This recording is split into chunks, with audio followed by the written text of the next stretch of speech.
Perkenalkan, nama saya Elena Iwan dari kelompok 8. Di sini saya akan menjelaskan pengertian dari teks berita. Teks berita adalah teks yang menyampaikan kabar atau informasi mengenai peristiwa faktual dan aktual kepada masyarakat. Faktual artinya sesuai fakta dan tidak mengada-ngada, sedangkan aktual artinya hangat atau baru saja terjadi.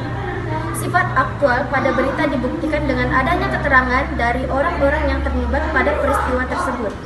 Selain berdasarkan fakta, berita harus bersifat aktual.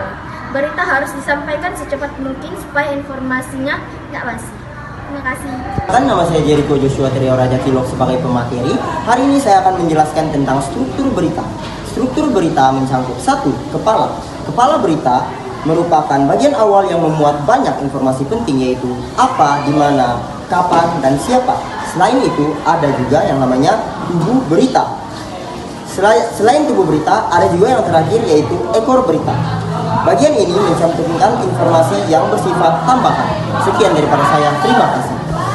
Perkenalkan, nama saya Heriani Jawabetan dari kelompok 8. Di sini saya akan menjelaskan tentang kaidah kebahasaan teks berita.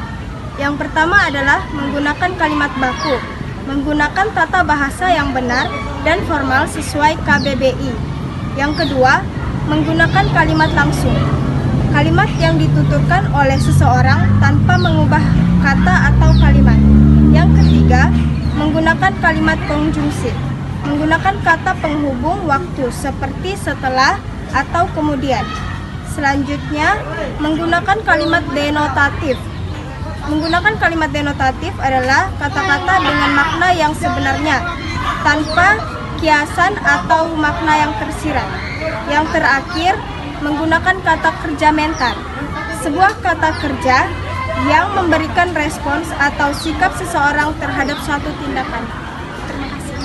Perkenalkan, nama saya Manda, saya dari kelompok 8. Di sini saya akan menjelaskan ciri-ciri teks berita. Yang pertama, ada faktual, berdasarkan fakta yang dapat dibuktikan. Yang kedua, aktual, mengandung informasi terbaru atau terkini. Yang ketiga, objektif, disampaikan tanpa opini atau pandangan pribadi. Selanjutnya, struktur teratur, mengikuti struktur piramida terbalik, informasi paling penting di awal. Yang selanjutnya ada menarik, ditulis dengan cara yang menarik perhatian pembaca. Yang selanjutnya relevan, informasi berkaitan dengan kepentingan atau minat publik. Selanjutnya saya akan menjelaskan tentang unsur-unsur teks berita. Yang pertama ada apa, what. Kata apa digunakan untuk menjelaskan peristiwa yang terjadi. Yang kedua ada di mana, where. Kata di mana digunakan untuk memberitahu lokasi peristiwa tersebut terjadi. Yang ketiga ada kapan, when. Kata kapan digunakan untuk menjelaskan waktu terjadinya peristiwa. Yang keempat ada siapa, who. Kata siapa digunakan untuk menjelaskan orang-orang yang terlibat pada peristiwa tersebut, bisa pelaku, korban, dan saksi mata. Yang kelima ada mengapa, why. Kata mengapa adalah jawaban dari penyebab, alasan, atau latar belakang peristiwa. Yang ketujuh ada bagaimana atau who. Kata bagaimana digunakan untuk menjelaskan proses terjadinya peristiwa dan kondisi terkini sesuai urutan waktu. Terima kasih. Perkenalkan, saya Muhammad Aidil. Kali ini saya akan membaca langkah penyusunan. Yang pertama, mencari topik. Pencarian topik merupakan langkah penting dalam membuat berita. Seorang perlu menentukan peristiwa atau kejadian terkini. Dan seterusnya, yang kedua, pengumpulan. Setelah mengetahui peristiwa yang akan dibahas, seseorang yang menulis berita perlu mengambil informasi. Baru selanjutnya mencatat hal-hal penting.